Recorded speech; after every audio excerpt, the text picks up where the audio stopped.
Hello दोस्तों, शुरू करते हैं। राजस्थान टेट के लिए, रीट के लिए साइकोलॉजी के 10 इम्पोर्टेंट क्वेश्चन। पहला क्वेश्चन है, शिक्षण प्रक्रिया में विद्यार्थी क्या है?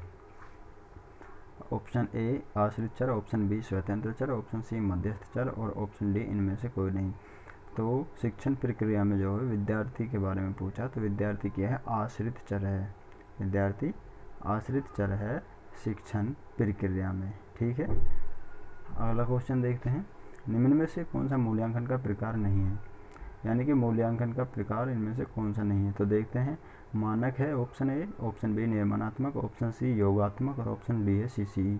तो ऑप्शन बी निर्माणात्मक, ये भी योगात्मक, ये भी क्या है? मूल्यांकन का प्रकार है। और निर्माणात्मक ये भी मूल्यांकन का प्रकार है।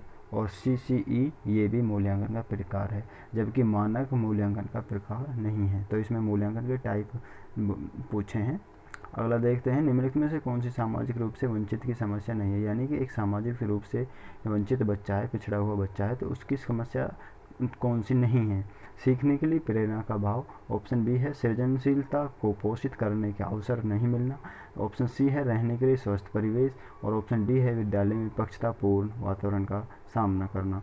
तो जो सामाजिक रूप से वंचित की समस्या नहीं है, यानी कि एक बच्चा है जो सामाजिक रूप से वंचित है, उसके लिए क्या है? सीखने के लिए प्रेरणा का अभाव, ये उसके लिए कोई समस्या नहीं है। जबकि सृजनशीलता को पोषित न होने का अवसर नहीं मिलना, यदि बच्चे के लिए उसके लिए सृजनशीलता को पोषित होने का अवसर नहीं देंगे ताकि उसकी सृजनशीलता बढ़ सके, और उसके लिए हम अवसर नहीं देंगे ताकि पोषित होने का मतलब है उसके में इंक्रीज हो सके, यानी उसको बढ़ाना सृजनशीलता को बढ़ाने के लिए अगर अवसर नहीं देंगे तो ये भी उसका क्या है? और अधिक वंचित उसको बच्चे को करेगी।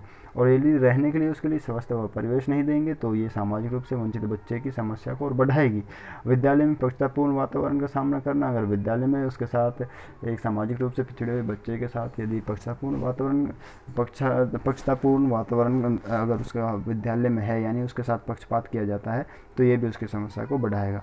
जबकि सीखने के लिए प्रेरणा का अभाव ये उसकी समस्या को नहीं बढ़ाएगा, यानी कि उसके लिए, बच्चे के लिए, जो पिछड़ा हुआ बच्चा है उसके लिए प्रेरणा जो है ये तो पिछड़े हुए बच्चे के लिए भी दी जाती है और एक सृजनशील बच्चे के लिए भी प्रेरणा दी जाती है, तो ये उसकी समस्या को नहीं बढ़ाएगा। तो राइट आंसर है ए। क्रियात्मक, चौथा क्वेश्चन है, क्रियात्मक अनुसंधान के महत्व के बारे में निम्नलिखित में से कौन सा कथन सही नहीं है? यानी कि क्रियात्मक अनुसंधान यानी कि ये एक वैज्ञानिक विधि है। अनुसंधान वैज्ञानिक तरीके से शिक्षण या फिर अधिगम। तो क्रियात्मक अनुसंधान के बारे में पूछा यहाँ पे, उसके महत्व के बारे में, यानी कि एक उनमें दिए गए में से महत्व कौन सा नहीं है? तो उपभोक्ता ही अनुसंधान करता है, ये बिल्कुल सही है। यानी कि उपभोक्ता क्या है? यानी जो वस्तु का उपभोग करता है। जैसे हम किसी वस्तु को उपयोग करते हैं तो हम उसकी वस्तु के बारे में सबसे बेहतर तरीके से बता सकते हैं, यानी कि जो वस्तु को उपयोग करता है वही उसके बारे में सबसे बेहतर तरीके से बताता है कि ये चीज़ अच्छी है, ये वस्तु बेकार है, ये इसमें ये कमी है और ये इसमें ये इसकी ये क्या है, ये इसकी एक तरीके से वो क्या कहते हैं उसको, ये इसका महत्व है। तो एक अनुसार उपयोग करता है, इस चीज़ को बता सकता है। तो ये बिल्कुल राइट आंसर है। तो अगला है बी, समस्याओं का हल शीघ्रता से प्राप्त हो जाता है, ये भी ठीक है। यानी उपभोग, वस्तु का उपभोग भी हो रहा है, साथ ही साथ उसकी कमी और उसके फ़ायदा यानी कि उसके प्रॉफिट के बारे में पता चल रहा है। तीसरा है सी ऑप्शन, समस्याओं का हल अभ्यास में लाया जाता है, ये बिल्कुल ठीक है। और उसका मूल्यांकन नहीं किया जाता, यानी कि उसकी जो समस्याएं हैं वो अभ्यास यानी कि किस चीज़ को उपयोग करना, उसका अभ्यास भी हो रहा है और उसकी चीज़ के बारे में पता लग रहा है। उसमें किसी भी तरीके की कोई मूल्यांकन की आवश्यकता नहीं, बल्कि प्रैक्टिकली सारा कार्य हो रहा है। उसमें किसी भी तरीके के मूल्यांकन की आवश्यकता क्रियात्मक अनुसंधान में नहीं होती, उसमें जो क्रिया के द्वारा ही सारी चीज़ें हो जाती हैं। तो ये राइट आंसर है, इनमें से कोई नहीं। यानी कि तभी तीनों ऑप्शन जो है क्रियात्मक अनुसंधान के महत्व को प्रदर्शित करते हैं या दर्शाते हैं, यानी तीनों ही महत्व हैं क्रियात्मक अनुसंधान के। अगला देखते हैं। आरटीई एक्ट 2009 के अनुसार शिक्षक हेतु प्रति सप्ताह कार्य के घंटे कितने हैं? तो इसमें एक टीचर को एक दिन में 45 घंटे कार्य करना चाहिए। आरटीई एक्ट 2009 के अनुसार, 9 की गाइडलाइन के अनुसार एक शिक्षक को कितना, यानी कि 45 पर आवर पर डे, एक दिन में 45 घंटे कार्य करना चाहिए। 45 घंटे यानी कि 45 आवर पर डे हो। अगला देखते हैं। एनसीएफ 2005 बल देता है, यानी कि इसमें क्या है, एनसीएफ 2005 है, उसमें बल देने का मतलब है, यानी कि उसमें कौन सी एनसीएफ 2005 के अनुसार सही है ये, ठीक है। तो करके सीखने पर, रटने पर, समस्या हल करने पर, उपयोगी पर। तो जो जो सबसे अधिक जो बल देता है एनसीएफ 2005, वो देता है करके सीखने पर, यानी कि सबसे बेहतर मानता है करके सीखने को एनसीएफ 2005 के अनुसार। अगला देखते हैं, सातवां, निम्न में से कौन सा मूल्यांकन के त्रिकोण का भाग नहीं है। यानी कि मूल्यांकन त्रिकोण त्रिकोण 3 तरीके से मूल्यांकन जो मेनली किया जाता है, मूल्यांकन को 3 भागों में डिवाइड किया गया है। उन 3 में से कौन सा मूल्यांकन का भाग नहीं है। शैक्षणिक उद्देश्य ये तो है, मूल्यांकन ये भी है, शिक्षण अनुभव ये नहीं है, अधिगम अनुभव ये है। इसमें क्या है, शिक्षण अनुभव जो है ये टीचर से जुड़ा हुआ है, तो इसमें मूल्यांकन से ये जुड़ा हुआ नहीं है। जबकि मूल्यांकन जो है वो एक विद्यार्थी, शिक्षार्थी, अधिगमकर्ता से जुड़ा हुआ है। जबकि शिक्षण अनुभव ये एक टीचर, एक अध्यापक से जुड़ा हुआ है।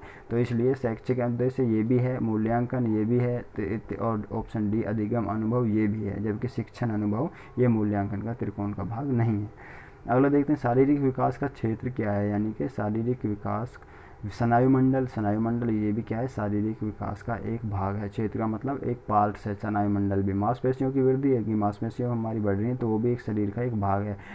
एंडोक्राइन ग्लैंड से अगर इसमें वृद्धि हो रही है, ये भी एक शरीर का एक पार्ट्स है। तो ये सभी क्या है, ये शरीर के पार्ट्स हैं जो शारीरिक विकास का क्षेत्र, यानी कि शरीर में जो हमारा विकास होता है उस सभी के ये भाग हैं।